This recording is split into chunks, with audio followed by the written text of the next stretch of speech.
A Suzano foi criada há 98 anos e é a maior fabricante de celulose de eucalipto do mundo e uma das principais produtoras de papéis da América Latina.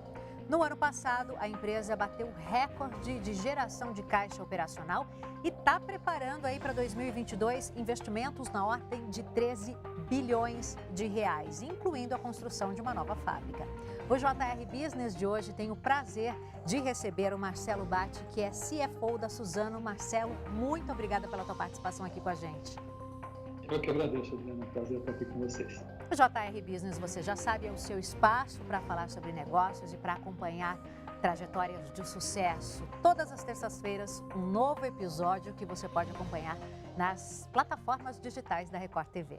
Marcelo, a Suzano produz aí quase 11 milhões de toneladas de celulose e quase 1,5 toneladas de papel por ano.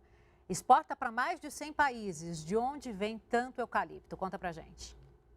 Pois é, Adriana, o Brasil é muito especial na produção de eucalipto, né? Nós temos condições climáticas, condições de terra e desenvolvimento de clones de eucalipto bastante adaptados à nossa realidade, que permite a gente ter essa escala toda, né?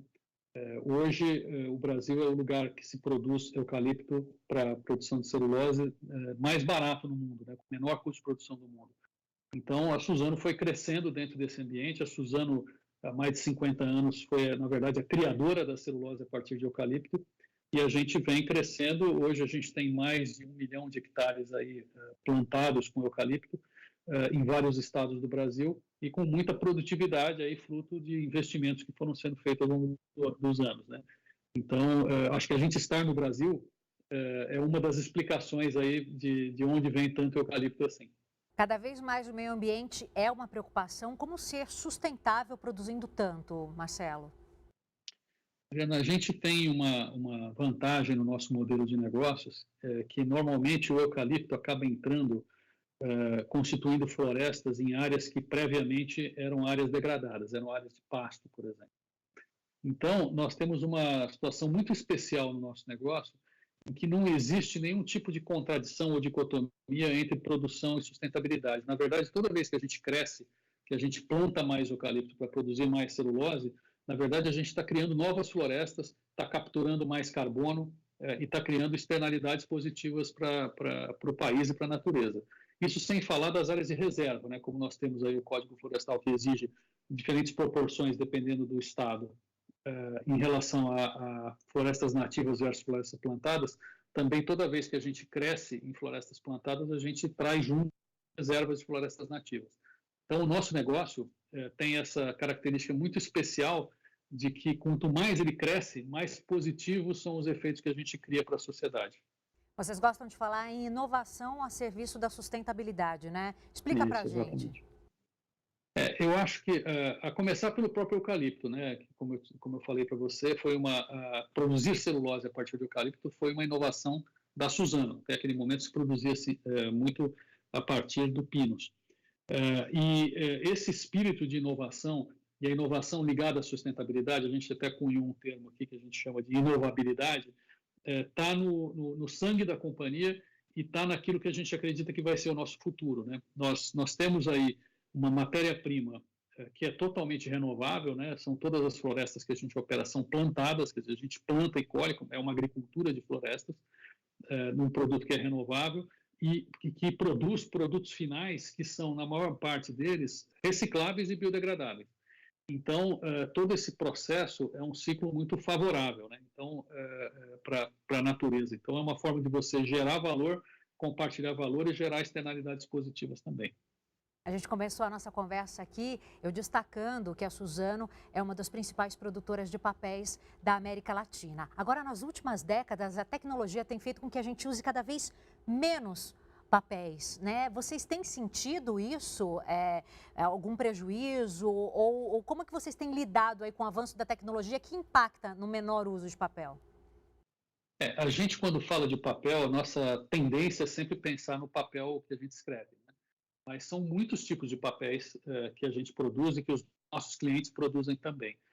Então, tem os papéis de embalagem, que estão crescendo muito, né? A gente produz papel cartão, por exemplo, que serve para fazer embalagem de remédio, embalagem de alimentos. Então, por exemplo, o e-commerce tem feito com que o uso de embalagens tenha crescido ao longo do tempo. Porque quando você compra uma coisa online, qualquer que seja esse produto, ele vem com proporcionalmente mais embalagem do que ele vem quando você compra numa loja, né? Então, isso é uma coisa que joga a favor do mercado de papéis.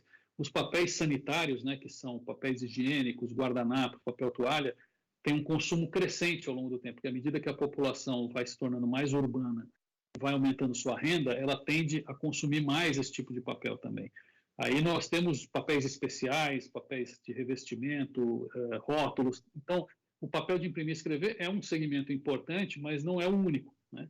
A Suzano é grande em imprimir e escrever e a gente sim tem visto ao longo do tempo uma redução proporcional do consumo de imprimir e escrever, principalmente nos mercados desenvolvidos. Aqui no Brasil, como o consumo per capita não é tão grande, ele não cai tanto, mas nos mercados desenvolvidos cai bastante. Mas o que acontece é que o crescimento dos outros segmentos, né, principalmente de embalagem e tixo, mais do que compensa a queda do papel gráfico e faz com que o mercado como um todo seja um mercado que esteja em crescimento, não em redução. Os números mostram que vocês não estão enfrentando problemas, né? O ano passado a empresa faturou na ordem de 19 bilhões de reais, né? Bateu recorde de faturamento e tem espaço ainda para crescer, Marcelo? 19 bilhões de reais de geração de caixa, né? O faturamento foi quase 40 bilhões. Tem espaço para crescimento, ainda, sim. Maior ainda. Tem muito espaço para crescimento. Eu acho que, primeiro, o Brasil tem ainda condições de terras e condições climáticas favoráveis para o crescimento da nossa indústria. E mais do que isso, né, existe um crescimento de demanda. A Suzano investe em tecnologia, Marcelo, principalmente tecnologia voltada à questão da sustentabilidade? Sim, a gente investe muito, primeiro, em biotecnologia, né, no desenvolvimento das melhorias, dos melhoramentos genéticos das árvores, desenvolvimento de novos clones, desenvolvimento de novas metodologias de plantio e de colheita que fazem com que a gente possa ir ganhando produtividade ao longo do tempo. A gente investe também em tecnologia de produto, né? Então, a celulose que a gente produz a partir de eucalipto, ela não tem a mesma resistência que tem a celulose do pinus, então, que serve para fazer caixa de papelão, essas coisas. Mas ao longo do tempo, com investimentos em tecnologia, a gente tem feito com que a celulose de eucalipto ganhe mais e mais resistência e possa ser usada mais também para embalagem do que era antes. E isso falando dos mercados tradicionais. E em novos produtos, a gente também tem investido bastante em inovação que leva a produtos que hoje não, que até agora não existiam. Então, os canudos de papel que estão ganhando qualidade maior ao longo do tempo em relação ao que era antes e são substitutos dos canudos de plástico. Os copos de papel, que hoje são muito mais duráveis e aguentam mais segurar a umidade do que antes, também que vem para substituir os copos de plástico. Então, todos esses produtos novos também são frutos de desenvolvimento tecnológico que a gente faz e que alguns parceiros nossos também fazem. A Suzano tem se destacado também na agenda ambiental. Vocês estabelecem metas? Quais seriam as metas aí para continuar produzindo de forma sustentável, Marcelo? Adriana, há 2 anos, mais ou menos, a gente estabeleceu um grupo de metas de desenvolvimento sustentável que são muito alinhadas com as metas de desenvolvimento sustentável da ONU. Nós temos uma vantagem no nosso negócio, como eu falei no começo, que a gente produz a partir de florestas. Então, essas nossas florestas já capturam carbono. Então, uma primeira meta importante que a gente tem é de captura de carbono. A gente pretende capturar 40 milhões de toneladas de carbono até 2025 pelo crescimento das nossas florestas. Mas também na nossa operação a gente estabeleceu metas de redução de água na produção industrial, metas de eficiência energética. A gente tem um grupo de metas e a gente tem um website onde a gente acompanha todas elas e presta contas para a sociedade a respeito dessas metas que são tanto de impactos ambientais positivos que a gente pode causar, mas também temos metas sociais. A gente tem, por exemplo, uma meta de tirar 200 mil pessoas da linha da pobreza nas regiões em que a gente opera, por meio do desenvolvimento dos nossos negócios. A gente tem meta de aumento de mulheres e negros na liderança. Então, é um conjunto de metas que aborda tanto os aspectos ambientais quanto sociais, que vão levar a empresa para frente. A gente acredita que o nosso resultado financeiro, nosso resultado econômico, é positivamente impactado pelo avanço também que a gente tem nessas outras coisas. Uma coisa não vai contra a outra. A gente acredita que essas coisas andam em conjunto e nos levam para frente. Marcelo, vamos falar um pouquinho sobre gestão. Uma empresa com esse tamanho certamente tem um olhar especial para os seus colaboradores, né? Como manter os funcionários motivados? Olha, esse é um ponto muito importante para qualquer empresa, né? A Suzano tem, entre colaboradores próprios e terceiros, em torno de 35 mil pessoas, que estão todos os dias trabalhando nas nossas fábricas, nas nossas florestas, nos nossos portos, produzindo e entregando para os nossos clientes. Eu acho que, primeiro, a gente procura dar um senso de propósito para essas pessoas, né? Para todos nós aqui. E o nosso propósito é renovar a vida a partir da árvore. E a gente faz com que todos os nossos colaboradores estejam engajados nisso, consigam enxergar que aquela árvore que ele está plantando, ou que aquele papel que ele está produzindo na fábrica, vai atingir 2 bilhões de pessoas ao longo do mundo, trazendo soluções de higiene, de educação sustentáveis para todas essas pessoas. Então, primeiro, fazer com que as pessoas compreendam o big picture do que eles estão fazendo, né? Que eles não estão simplesmente fazendo papel, eles estão fazendo, provendo educação, porque aquele papel vai virar um livro, ou provendo higiene, porque aquele papel vai virar um papel toalha. Então, esse é um aspecto muito importante. E o outro aspecto, obviamente, é prover treinamento e oportunidade de crescimento. Como nós somos uma empresa que tem crescido muito, né? Uma empresa que já tem 98 anos, como você falou, e que vem crescendo ao longo desses 98 anos, a gente gera muita oportunidade, né? Como, por exemplo, a fábrica que nós estamos fazendo agora. Você vai fazer uma fábrica, vai ter uma série de posições novas, uma série de novas oportunidades de trabalho para essas pessoas que vão poder crescer, que vão sair de uma fábrica que a gente já tem para ir para outra, para ocupar uma posição de maior destaque, vamos ter novas posições de liderança, vamos ter novas oportunidades para novos fornecedores, para novos serviços. Então, eu acho que o segredo está em, primeiro, ter um olhar mais abrangente e holístico, e segundo, o crescimento. É através do crescimento que a gente gera oportunidades e que a gente faz com que as pessoas estejam motivadas o tempo todo. Com isso, elas acabam se comprometendo também com os valores da empresa, né? Exatamente. E como foi durante a fase mais aguda da pandemia para vocês? Como vocês se adaptaram a uma nova realidade que surgiu do nada? Olha, a gente teve um grande desafio, primeiro em relação à responsabilidade social que a gente tem, né? Os produtos que a gente faz são produtos essenciais, né? O mundo não pode prescindir de embalagens, não pode prescindir de papel higiênico, de papel toalha, dessas coisas todas. Então, a gente tinha, primeiro, que garantir que a gente continuava provendo, como o maior produtor do mundo de celulose, que a gente continuava provendo aos nossos clientes a matéria-prima necessária para eles produzirem essas coisas todas, que se tornaram ainda mais importantes ao longo da pandemia, né? Você tem uma ideia como se tornou mais importante, por exemplo, o papel toalha, como se tornou mais importante a embalagem, porque você tem um volume maior de e-commerce que usa bastante embalagem. Então, a gente tinha que garantir que isso acontecesse, e que isso acontecesse com os nossos colaboradores em segurança. Então, nós mudamos uma série de procedimentos, de protocolos dentro das fábricas para garantir que aquelas pessoas todas pudessem acessar os seus locais de trabalho, porque essa é uma população que não tem como trabalhar remoto, né? A gente colocou 4 mil pessoas remotas, que são basicamente os colaboradores de escritório, mas aqueles que estão nas fábricas, que produzem, que operam as máquinas, que plantam, que colhem, que embarcam os navios, esses têm que estar presencialmente. Então, o nosso trabalho foi de garantir que essas pessoas pudessem trabalhar em segurança e, segundo e não menos importante, que as comunidades onde a gente atua também tivessem condições adequadas, né? A gente opera em regiões remotas, em diversas cidades pequenas, estados. Fizemos um esforço muito grande de doação de máscara, participamos muito da questão do grupo da viabilização das vacinas, porque a gente também acreditava e continua acreditando que não basta os nossos colaboradores terem um ambiente seguro dentro da empresa, mas quando eles voltam para as suas casas, eles têm que estar numa comunidade que tem hospital, que tem uma série de coisas. Construímos hospitais, ajudamos nessa frente também, porque a gente acredita que a gente tem uma responsabilidade, principalmente no momento de crise, maior do que olhar simplesmente para dentro do portão da empresa. É isso, né? Quanto maior a empresa, maiores e mais complexos os desafios, né, Marcelo? Exatamente, exatamente. Mas é mais divertido também, é mais desafiador para você. Sem dúvida. JR Business recebe hoje Marcelo Batti, que é CFO da Suzano. A gente vai para um rápido intervalo, daqui a pouquinho a gente volta, então não saia daí. JR Business de volta, a gente recebe hoje Marcelo Batti, que é CFO da Suzano. Marcelo, a Suzano tem feito operações de financiamento verde e também investimentos de impacto ambiental. Com isso, ela acaba se comprometendo com algumas metas, né? Explica para a gente como isso funciona.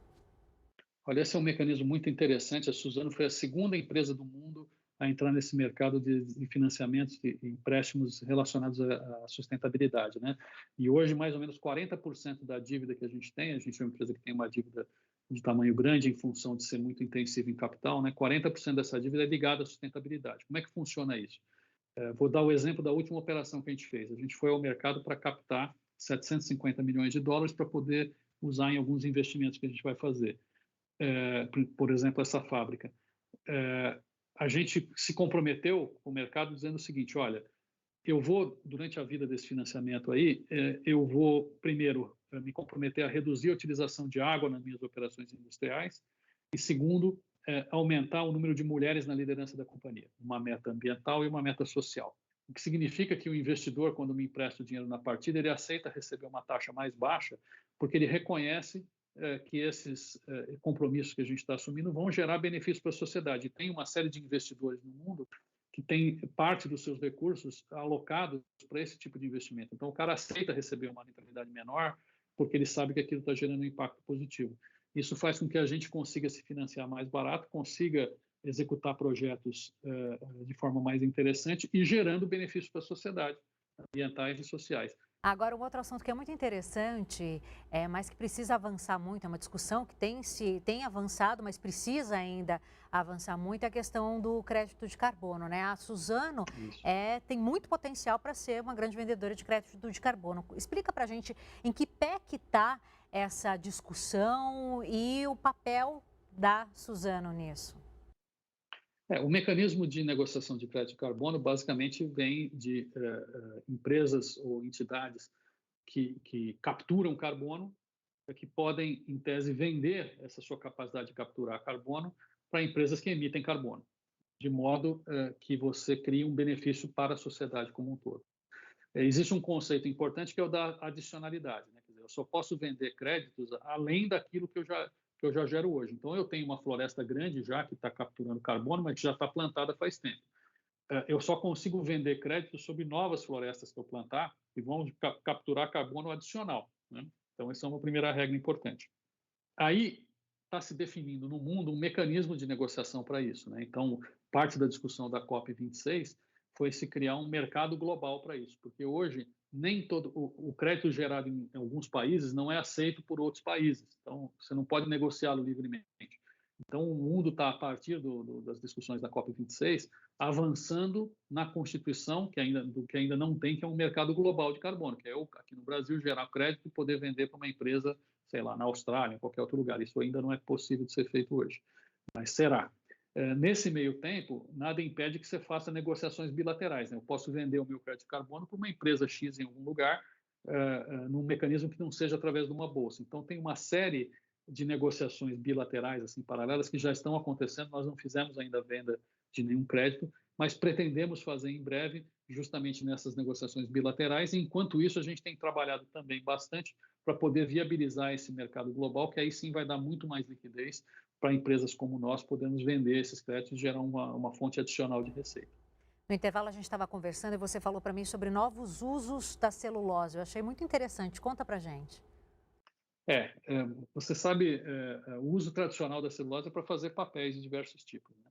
Mas hoje já se usa a celulose, por exemplo, para fazer roupa, né? A viscose, pouca gente sabe, a viscose é um produto feito a partir da árvore. A viscose é um tecido cuja origem é a árvore. Basicamente, no mercado de tecidos hoje você tem o poliéster, que vem do petróleo, você tem os tecidos de algodão, né, que são plantados, e tem os tecidos vindo da árvore. Essa parte da viscose ainda é muito pequena e existem potenciais novas tecnologias além da viscose que podem produzir outros tecidos ainda mais sustentáveis, que podem substituir no fim do dia produtos de origem fóssil, que é o poliéster, né? Então, roupas, por exemplo, nós vamos ver cada vez mais, e a gente investe numa empresa lá na Finlândia que está desenvolvendo uma tecnologia desse tipo, que já tem uma parceria com a Adidas, fazer roupas a partir de árvore, a partir de celulose. Outro mercado potencial é combustíveis. É possível você produzir bioóleo a partir das árvores também, que pode ser um substituto para o diesel ou para outros tipos de óleo que são hoje de origem fóssil. Você pode produzir produtos químicos também, que substituem petroquímicos, também a partir da árvore, componentes de cosméticos, uma série para produção de borracha, para colas. que hoje são a partir do petróleo, que poderiam vir da árvore também. Para tudo isso, tem uma série de desenvolvimentos tecnológicos acontecendo, muito investimento no mundo, diversas empresas indo atrás disso, e certamente isso vai crescer ao longo do tempo.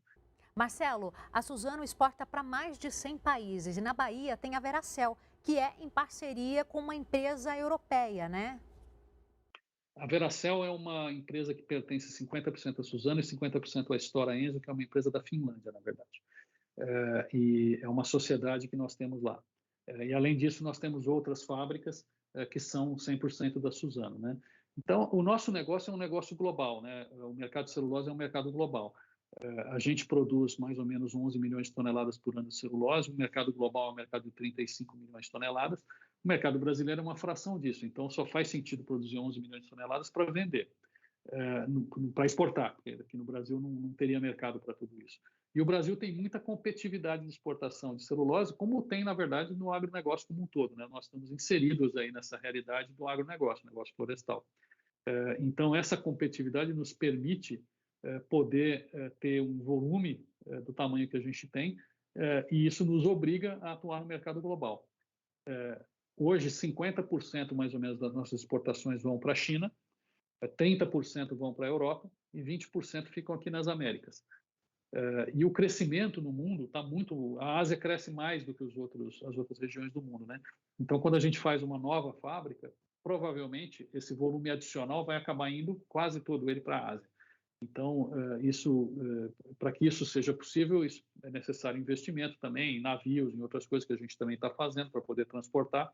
E nós estamos agora num esforço também de aumentar a nossa presença lá na Ásia. Acabamos de transferir aí um colega nosso, um diretor para lá, para que a gente amplie, deixe de ter uma presença não só comercial, como a gente tem hoje, mas que também tem uma presença mais institucional lá para desenvolver esses mercados. No início da nossa conversa, eu também falei que vocês esse ano estão construindo uma nova indústria aqui no Brasil. Gostaria que você falasse um pouquinho mais sobre esse investimento, por que essa necessidade de expandir? Como eu falei, né? O mercado está se expandindo. Então, tanto o consumo de papéis tradicionais, muito puxados aí pelos papéis de embalagem, pelos papéis sanitários, está crescendo, quanto tem esses novos usos todos que a gente falou aqui, que vão precisar de mais celulose, né? Então, como a gente é muito competitivo e a gente tem um custo de produção bastante baixo, o Brasil ainda tem espaço de crescimento, a gente resolveu no ano passado fazer uma nova unidade industrial. Nós vamos pular aí de 10,9 milhões de toneladas, vamos somar isso mais 2 milhões e meio, vamos para 13.400. Esses 2 milhões e meio de toneladas de celulose, essa fábrica vai ficar pronta em 2024.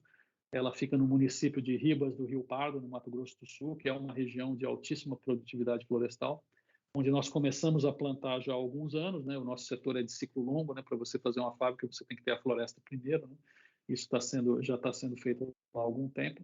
É um investimento de 19 bilhões de reais, para você ter uma ideia, no pico da obra, né? Quando a gente tiver aí com a obra bastante acelerada ao longo desse ano, nós vamos ter quase 10 mil pessoas trabalhando nessa obra, numa cidade lá em Ribas, que é uma cidade de 20 e poucos mil habitantes. Então, você imagina qual é o tamanho do progresso que a gente traz no investimento desse tipo, né? A gente sempre fala aqui no programa que quem está em casa, ao assistir o JR Business, vai acompanhar, além de negócios, né?